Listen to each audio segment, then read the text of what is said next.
बघत आहे aerobic mechanism of aerobic respiration. त्या दिवशीच्या लेक्चरमध्ये आपण बघितलं की मेकॅनिझम ऑफ एरोबिक रेस्पिरेशन मध्ये त्या ठिकाणी एकूण मेजर 3 फेजेस येत असतात, बरोबर. त्यातली पहिली फेज त्या ठिकाणी आपण थोडक्यात शॉर्टली डिस्क्राइब केली होती, ती म्हणजे कोणती? ग्लायकोलिसिसची phase. Glycolysis consist of 2 major phases. आणि जे ग्लायकोलिसिस असते तर ग्लायकोलिसिस मध्ये सुद्धा काय त्या ठिकाणी 2 मेजर अशा प्रकारच्या फेजेस राहत असतात. त्याच्यातली पहिली फेज असते ती म्हणजे कोणती? प्रिपॅरेटरी फेज अँड क्लिवेज. तर ह्या फेज बद्दल माहिती अशा पद्धतीने सांगितली होती की जो ग्लुकोजचा मॉलिक्यूल राहत असतो, यामध्ये काय होत असते? जो ग्लुकोजचा मॉलिक्यूल राहत असतो तर ग्लुकोजचा मॉलिक्यूलचं त्या ठिकाणी ऍक्टिव्हेशन होत असते. ग्लुकोजच्या मॉलिक्यूलचं काय होत असते? ऍक्टिव्हेशन होत असते. Glucose molecule is activated by phosphorylation.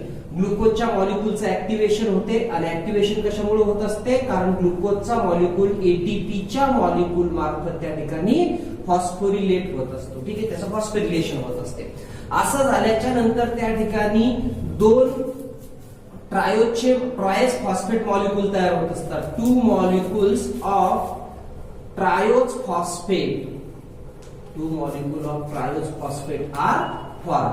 तर 2 मॉलिक्यूल ग्लुकोज घटकाचं पहिल्यांदा फॉस्फोरिलेशन घटकामार्फत ऍक्टिव्हेशन होते. ऍक्टिव्हेशन झाल्याच्या नंतर त्या ठिकाणी थोडक्यात 2 मॉलिक्यूल तयार होत असतात ट्रायोज फॉस्फेट असलेले. ठीक आहे, आणि त्यानंतर आता हे जे ट्रायोज फॉस्फेट मॉलिक्यूल असतात तर हे कुठले असतात? एक असतो त्याच्यामधला त्या ठिकाणी DHAP डायहायड्रॉक्सी ऍसेटॉन फॉस्फेट आणि सेकंड राहत असतो त्या ठिकाणी थोडक्यात कोणता? PGAL दॅट इज फॉस्फोग्लिसर अल्डिहाइड, बरोबर. पण महत्वाची गोष्ट अशा प्रकारची राहत असते in the next step only PGAL is participate. Next step मध्ये काय होते? फक्त PGAL पार्टिसिपेट होत असतो आणि म्हणून डायहायड्रॉक्सी ऍसेटॉन फॉस्फेट म्हणजे DHAP याचं त्या ठिकाणी आयसोमेरिझम होते आणि आयसोमेरिझम झाल्याच्या नंतर त्या ठिकाणी DHAP चं रूपांतर सुद्धा कशामध्ये केले जात असते? PGAL मध्ये. आणि नंतर मग हे 2 मॉलिक्यूल त्या ठिकाणी थोडक्यात 2-PGAL चे मॉलिक्यूल समोरच्या स्टेप मध्ये काय करतात? त्या ठिकाणी पार्टिसिपेट करत असतात, बरोबर. तर हे अशा पद्धतीने आपण बघितलं होतं. Now we will discuss in detail that is what is the preparatory phase and what is cleavage, बरोबर.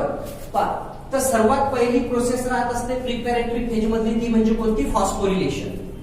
तो जो ग्लुकोजचा मॉलिक्यूल असतो ह्या ग्लुकोजच्या मॉलिक्यूलचं त्या ठिकाणी फॉस्फोरिलेशन होत असते with the help of ATP molecule. ATP मॉलिक्यूलच्या मदतीनं जो ग्लुकोज घटक राहत असतो तो ग्लुकोज घटकाचं त्या ठिकाणी काय होत असते? फॉस्फोरिलेशन होत असते. It is non as first phosphorylation. पहिले फॉस्फोरिलेशन राहत असते, बरोबर. आणि त्याच्यानंतर ग्लुकोजचं रूपांतर फॉस्फोरिलेशन झाल्याच्या नंतर ग्लुकोजचं रूपांतर कशामध्ये होते? ग्लुकोज 6 फॉस्फेट मध्ये. आता महत्वाची गोष्ट अशा प्रकारची की इथं ग्लुकोज 6 फॉस्फेट असं का आपण म्हटलं? ग्लुकोज मध्ये 6 कार्बन असतात, ठीक आहे. पण आता इथं हे 6 या शब्दाचा अर्थ काय किंवा या अंकाचा अर्थ काय? Here the phosphate group which is removed by ATP is attached to the 6 carbon of the glucose. या एटीपी मधून त्या ठिकाणी जो फॉस्फेट ग्रुप आहे तो फॉस्फेट ग्रुप रिमूव्ह झाल्याच्या नंतर ग्लुकोज मधल्या 6व्या नंबरच्या कार्बनला अटॅच होतो आणि म्हणून ग्लुकोज घटकाचं फॉस्फोरिलेशन फर्स्ट फॉस्फोरिलेशन झाल्याच्या नंतर ग्लुकोजचं रूपांतर होत असते ग्लुकोज 6 फॉस्फेट मध्ये. ठीक आहे, मग कशा पद्धतीनं? Glucose molecule undergoes phosphorylation with the help of ATP. ग्लुकोजच्या मॉलिक्यूलचं एटीपीच्या मदतीने काय होते? त्या ठिकाणी फॉस्फोरिलेशन होत असते. It occurs. महत्वाची गोष्ट अशा प्रकारची की याच्यामध्ये त्या ठिकाणी हेक्झोकायनेज नावाचं एन्झाईम इन्व्हॉल्व राहत असते, बरोबर. It occurs in the presence of the enzyme hexokinase and the cofactor magnesium ion. तर ही रिएक्शन कशी घडत असते? ग्लुकोजच्या मॉलिक्यूलचं त्या ठिकाणी थोडक्यात फॉस्फोरिलेशन होत असते एटीपीच्या मदतीनं.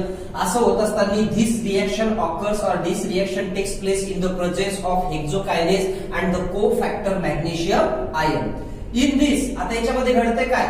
1 फॉस्फेट ग्रुप फ्रॉम एटीपी. हा जो एटीपी असतो या एटीपी मध्ये किती फॉस्फेटचे ग्रुप असतात? त्या ठिकाणी 3 फॉस्फेटचे ग्रुप असतात. तर त्याच्यापैकी एक फॉस्फेटचा ग्रुप काय करतो? त्या ठिकाणी रिमूव्ह होतो.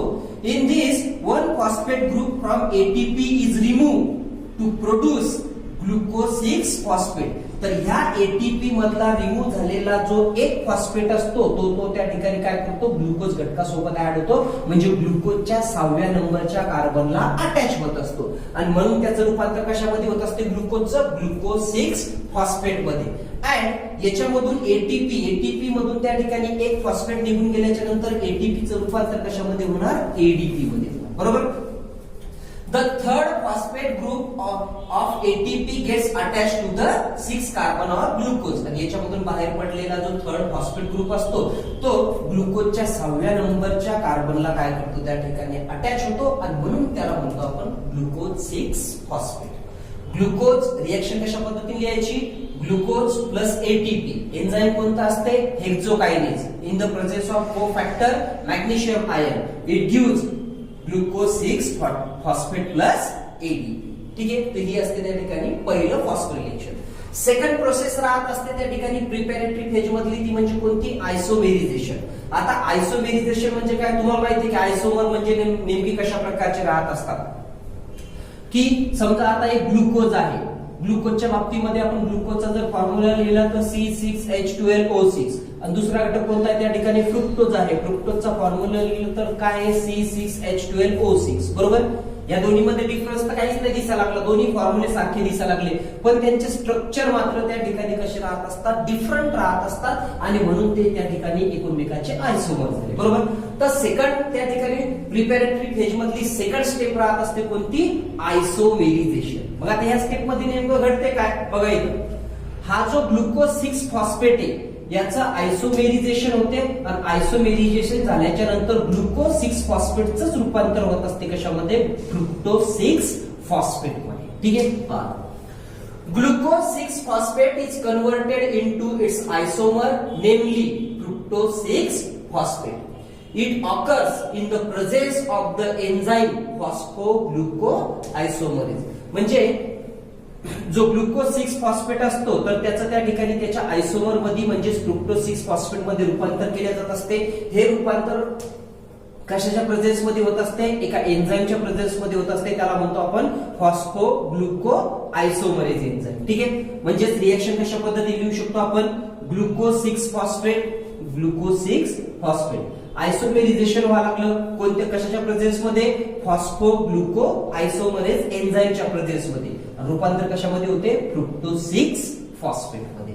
तर अशा पद्धतीने या ठिकाणी थोडक्यात काय आहे, प्रिपॅरेटरी फेज मधली सेकंड स्टेप म्हणजे आयसोमेरिझेशन. त्याच्यानंतर थर्ड स्टेप राहत असते phosphorylation. But here we can see that the first phosphorylation is occurs here. इथं पहिल्यांदा पहिलं फॉस्फोरिलेशन घडून आलेलं आहे. बरोबर.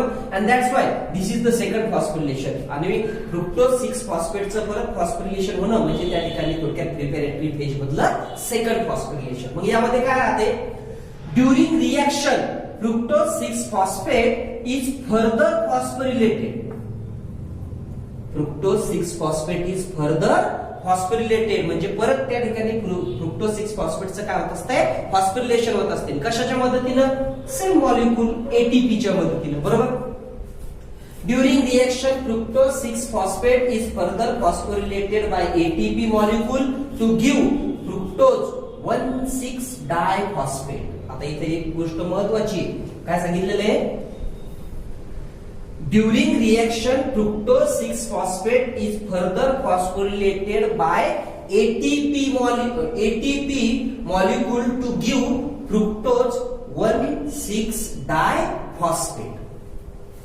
एक वेळेस फॉस्फोरिलेशन झालं ग्लुकोज 6 फॉस्फेट, आयसोमेरिझम झालं फ्रुक्टोज 6 फॉस्फेट. आता फ्रुक्टोज 6 फॉस्फेटचं परत त्या ठिकाणी फॉस्फोरिलेशन झालं, त्यानंतर रूपांतर झालं फ्रुक्टोज 1,6 डायफॉस्फेट. एक फॉस्फेट पहिल्यांदा मिळाला फॉस्फेट, दुसरा घटक पहिल्यांदा मिळून दुसरा फॉस्फेट परत अटॅच झाला, फॉस्फेट ग्रुप अटॅच झाला म्हणजे या ठिकाणी थोडक्यात काय, डायफॉस्फेट. ठीक आहे. मग आता पहा, फ्रुक्टोज 6 फॉस्फेट होता, एटीपी मॉलिक्यूल त्याचं फॉस्फोरिलेशन झालं, फ्रुक्टोज 1,6 डायफॉस्फेट मध्ये रूपांतर झालं. बरोबर. आता इथं नेमकं फ्रुक्टोज 1,6 डायफॉस्फेट असं का म्हणायचं, पहिल्या वेळेस ज्या वेळेस त्या ठिकाणी ग्लुकोज सोबत फॉस्फेटचा मॉलिक्यूल अटॅच झाला तो ग्लुकोजच्या 6व्या नंबरच्या कार्बनला अटॅच झाला म्हणून ग्लुकोज 6 फॉस्फेट. आता याच्यामध्ये या ठिकाणी ज्यावेळेस फ्रुक्टोज 6 फॉस्फेटचं फॉस्फोरिलेशन झालं तर अशा वेळेस काय होते की ह्या एटीपी मधून बाहेर पडलेला जो एक फॉस्फेटचा किंवा जो थर्ड फॉस्फेट ग्रुप राहत असतो, this group attach to the first carbon of fructose 6 phosphate. या फ्रुक्टोज 6 फॉस्फेटच्या पहिल्या कार्बनला ह्या एटीपी मधून रिमूव्ह झालेला फॉस्फेट ग्रुप काय करतो, अटॅच होतो आणि म्हणून सेकंड फॉस्फोरिलेशन नंतर फ्रुक्टोज 6 फॉस्फेटचं रूपांतर झाल्याच्या नंतर त्याचं नॉमेनक्लेचर असं करतात फ्रुक्टोज 1,6 डाय फॉस्फेट. एक फॉस्फेट ग्रुप 6 नंबरच्या कार्बनला अटॅच आहे, दुसरा फॉस्फेट ग्रुप 1 नंबरच्या कार्बनला अटॅच आहे आणि अशा पद्धतीने त्याचं रूपांतर झालं fructose 1,6 di phosphate. These 3 steps are collectively called as preparatory phase. आणि ह्या ज्या 3 स्टेप असतात तर या 3 स्टेप म्हणजे कोणत्या कोणत्या, phosphorylation first, isomerization and then after phosphorylation second. These 3 steps are collectively called as preparatory phase. याला कोणती फेज म्हणले जात असते त्या ठिकाणी, प्रिपॅरेटरी फेज असं म्हणत असतात. ठीक आहे. Now the next step in the first preparatory phase and cleavage, the next step is cleavage phase किंवा क्लीवेज स्टेप. तर आता काय आतापर्यंत काय झालं की जो ग्लुकोज 6 फॉस्फेट आहे, आपलं ग्लुकोज आहे त्याचं फॉस्फोरिलेशन झालं ग्लुकोज 6 फॉस्फेट मध्ये, ग्लुकोज 6 फॉस्फेटचं आयसोमेरिझेशन झालं फ्रुक्टोज 6 फॉस्फेट मध्ये, फ्रुक्टोज 6 फॉस्फेटचं परत त्या ठिकाणी सेकंड फॉस्फोरिलेशन झालं, त्याचं रूपांतर झालं फ्रुक्टोज 1,6 डायफॉस्फेट मध्ये. And the next step is now cleavage. आताची जी नेक्स्ट स्टेप आहे ती काय त्या ठिकाणी क्लीवेज आहे. मग आता पहा ह्या पेज मध्ये नेमकं काय होते त्या ठिकाणी, फ्रुक्टोज 1,6 डायफॉस्फेट मॉलिक्यूल, काय फ्रुक्टोज 1,6 डायफॉस्फेट मॉलिक्यूल, जो फ्रुक्टोज 1,6 डायफॉस्फेट मॉलिक्यूल आहे स्प्लिट्स अप, तुटतो, चिरतो. ठीक आहे. Fructose 1,6 diphosphate molecule splits up into 2 molecules of triose phosphate. हा जो फ्रुक्टोज 1,6 डायफॉस्फेट मॉलिक्यूल्स राहत असतो तो त्या ठिकाणी स्प्लिट अप होतो आणि कशामध्ये, 2 ट्रायोज फॉस्फेट मॉलिक्यूल मध्ये, म्हणजेच DHAP आणि PGAL. ठीक आहे. तर अशा 2 याच्यामध्ये त्या ठिकाणी तो काय करत असतो, स्प्लिट होत असतो फ्रुक्टोज 1,6 डायफॉस्फेटचा molecule. This reaction is called as cleavage. आणि याच रिएक्शनला त्या ठिकाणी थोडक्यात काय म्हणलं जात असते, क्लीवेज असं म्हणत असतात. बरोबर. And this reaction or this occurs in the presence of the enzyme aldolase. आणि aldolase एन्झाईमच्या प्रेझेन्स मध्ये त्या ठिकाणी फ्रुक्टोज 1,6 डायफॉस्फेटचा मॉलिक्यूल स्प्लिट अप होतो आणि त्याचं रूपांतर होत असते त्या ठिकाणी 3PGAL and DHAP मध्ये. बरोबर. रिएक्शन आपण कशा पद्धतीने लिहिणार, fructose 1,6 diphosphate in the presence of aldolase splits up into 2 molecules of 3PGAL and DHAP. अशा पद्धतीने. ठीक आहे. Now the next step is isomerization. आता जी नंतरची स्टेप असते ती कोणती असते, आयसोमेरिझेशन. We have already discussed that DHAP cannot participate in the next step. DHAP अशा प्रकारचा घटक असतो की तो नेक्स्ट स्टेप मध्ये पार्टिसिपेट करू शकत नाही. बरोबर. आणि म्हणून DHAPचं त्या ठिकाणी थोडक्यात काय म्हणजे कन्व्हर्जन होणं आवश्यक असते, ते म्हणजे कशामध्ये, PGAL मध्ये. ठीक आहे.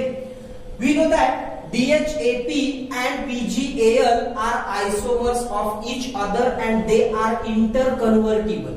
DHAP आणि PGAL हे एकमेकांचे आयसोमर असतात आणि ते इंटरकन्व्हर्टिबल राहत असतात. म्हणजे DHAP चं रूपांतर PGAL मध्ये आणि PGAL चं रूपांतर DHAP मध्ये त्या ठिकाणी थोडक्यात होत राहत असते. आणि म्हणून आपण या ठिकाणी अशा पद्धतीनं इंटरकन्व्हर्टिबलचे एरो सुद्धा दाखवलेले आहेत. बरोबर. पहा, द ट्रायोज फॉस्फेट नेमली 3PGAL and DHAP, जे ट्रायोज फॉस्फेट म्हणजे 3 कार्बन असलेले जे फॉस्फेट 2 तयार झालेले आहेत, the triose phosphate 3PGAL and DHAP are interconvertible. ते इंटरकन्व्हर्टिबल राहत असतात. DHAP is converted into 3PGAL आणि DHAP चं लगेच कन्व्हर्जन कशामध्ये होत असते त्या ठिकाणी 3PGAL मध्ये होत असते. बरोबर. आता पहा, ज्या वेळेस फ्रुक्टोज 1,6 डायफॉस्फेट मॉलिक्यूलचं क्लीवेज झालं तर 2 मॉलिक्यूल तयार झाले, एक म्हणजे DHAP दुसरा म्हणजे कोणता, PGAL. आता DHAP चं त्या ठिकाणी थोडक्यात त्याचं DHAP is converted into its isomer PGAL, त्याचं रूपांतर सुद्धा कशामध्ये झालं, PGAL मध्ये. म्हणजे याचा अर्थ finally we get 2 molecules of PGAL. म्हणजे याचा अर्थ आपल्याला PGAL चे त्या ठिकाणी किती मॉलिक्युल्स भेटणार, 2 मॉलिक्युल्स भेटणार. बरोबर. मग काय आपलं वाक्य त्या ठिकाणी, DHAP is converted into 3-PGAL with the help of the enzyme phosphotriose isomerase. आणि अशा पद्धतीने जे DHAP असते त्याचं फॉस्फोट्रायोज आयसोमरेजच्या प्रेझेन्स मध्ये PGAL मध्ये काय करते त्या ठिकाणी रूपांतर होत असते. ठीक आहे. आणि यालाच ही राहत असते कोणती, पहिली फेज राहत असते ती म्हणजे preparatory phase and cleavage. Phosphorylation first, isomerization, phosphorylation second, collectively called as preparatory phase. आणि चौथ्या नंबरची जी फेज असते तिला काय म्हणतो आपण त्या ठिकाणी क्लीवेज फेज म्हणतो, की ज्याच्यामध्ये फ्रुक्टोज 1,6 डायफॉस्फेटचा मॉलिक्यूल स्प्लिट अप होतो. त्याच्यापासून 2 मॉलिक्यूल तयार होत असतात, 2 ट्रायोज फॉस्फेट मॉलिक्यूल तयार होत असतात. एक म्हणजे DHAP आणि दुसरा म्हणजे PGAL. DHAP नेक्स्ट स्टेप मध्ये पार्टिसिपेट करू शकत नाही, ते इंटर कन्व्हर्टेबल राहतात, म्हणून DHAP चं रूपांतर PGAL मध्ये होते.